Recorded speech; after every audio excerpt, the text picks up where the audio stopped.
कक्षा 7वीं पाठ 3 सड़क की बात। ये एक आत्मकथा है कि सड़क अपनी कहानी स्वयं बता रही है। बच्चों, थोड़ा सा आश्चर्य होता होगा कि निर्जीव होते हुए सड़क कैसे अपनी कहानी बता सकती है। तो इसी आश्चर्य को दूर करने के लिए ही आज हम इसका पठन करेंगे। सड़क कहती है कि मैं एक सड़क हूँ। जिस प्रकार मुनि शाप से अहिल्या पत्थर हो गई थी, वैसे ही मैं भी पत्थर हुई पड़ी हूँ। मैं भी भारी होकर जंगलों पर्वतों से होती हुई, देश प्रदेश से होती हुई निर्जीव होकर सो रही हूँ और एक ही करवट सो रही हूँ। मुझे पल भर भी चैन नहीं है कि कठिन और सूखी सेज पर मैं कोमल कोमल घास उगा सकूँ। सड़क चाहे बोल नहीं सकती, लेकिन एक अंधे व्यक्ति की तरह सब कुछ अनुभव कर सकती है। रात दिन जो उसके ऊपर पैर चलते हैं, उनकी आहट को वो महसूस कर सकती है। जितने भी चरण उसके ऊपर स्पर्श होते हैं, उन सभी के हृदय को वो पढ़ सकती है कि कौन व्यक्ति कहाँ जा रहा है, कौन अपने घर जा रहा है, कौन उत्सव में या खुशी मनाने जा रहा है, कौन शमशान की ओर या फिर शोक मनाने जा रहा है। और जो व्यक्ति सुख की गृहस्थी अर्थात खुशी का जीवन बिताता है, उसके कदमों की आहट भी उसे क्या महसूस करवाती है कि वह व्यक्ति आशा के बीज बोता है। उसके उस आशा की किरण के साथ साथ एक एक लता अंकुरित तो होती है और उसमें फूल पैदा होते हैं।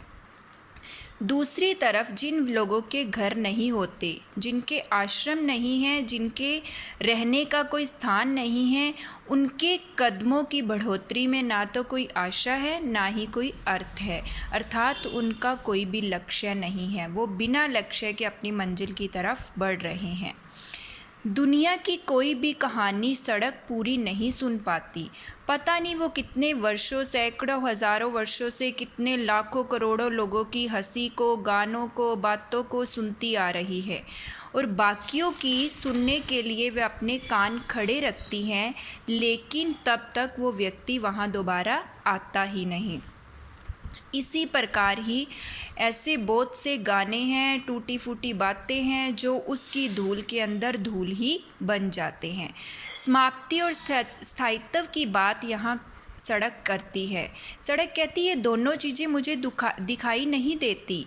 वो कैसे कि जो व्यक्ति शुरू हुआ है, उसकी समाप्ति अर्थात उसका अंतिम चरण, अंतिम पड़ाव कहाँ है, उसका स्थायीपन कहाँ है, स्टेबिलिटी कहाँ है, ये सड़क को पता ही नहीं चलती। क्यों? क्योंकि वो किसी भी एक कदम को अपने ऊपर थाम कर नहीं रख सकती।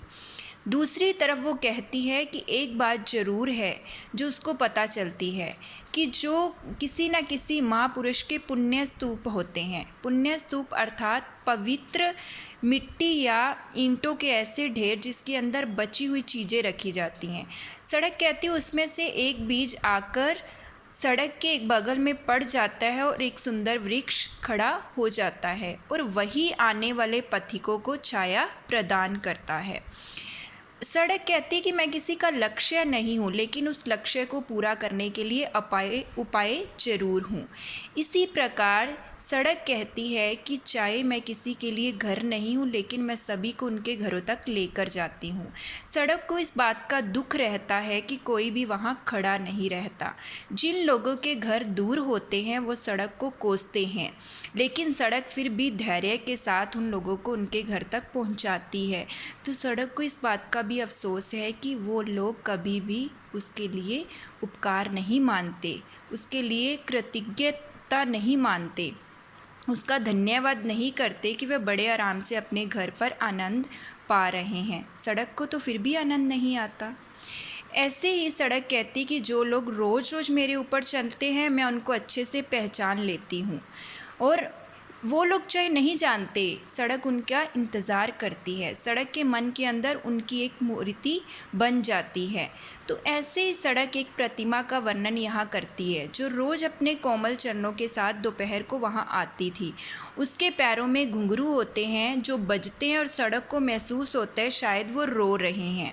उसके होंठ तो हैं, लेकिन वो बोलती नहीं है, इसीलिए सड़क को लग रहा है शायद उसके होंठ ही नहीं हैं। उसकी जो आंखें हैं वो सड़क को संध्या के अंधकार की तरह मलान सी महसूस होती हैं। तो सड़क कहती है कि मेरे चबूतरे की तरफ जो एक वृक्ष है वहाँ से एक सड़क गांव की ओर जाती है और वह लड़की वहाँ ही हारी थकी हुई वहाँ चुपचाप खड़ी रहती है, शायद वो किसी का इंतज़ार करती है।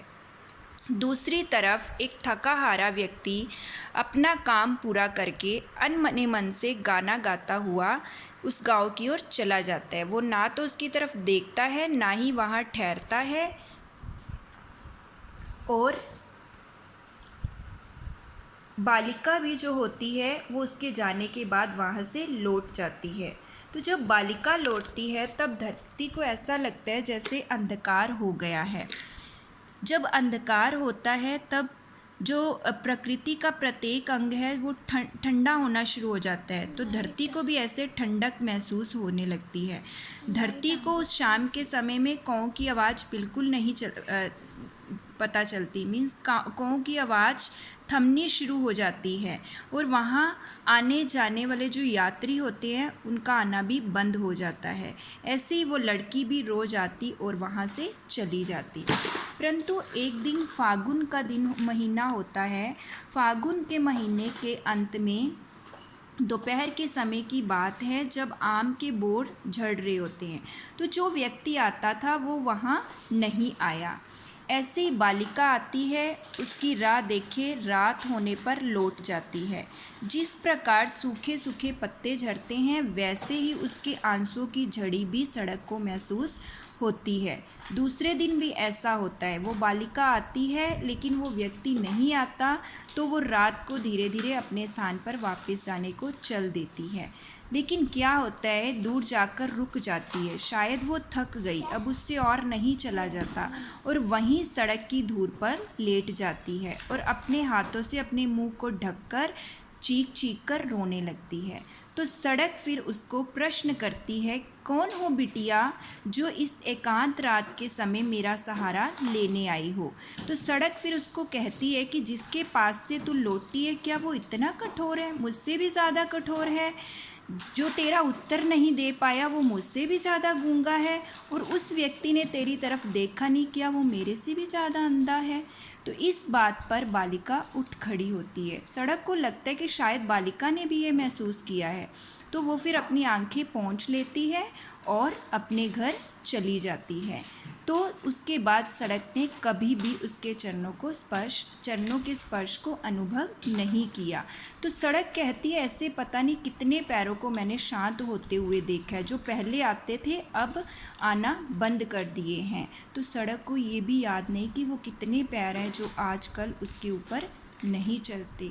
तो ऐसे सड़क ने अपने निर्जीव होते हुए बहुत कुछ अनुभव किया है। धन्यवाद।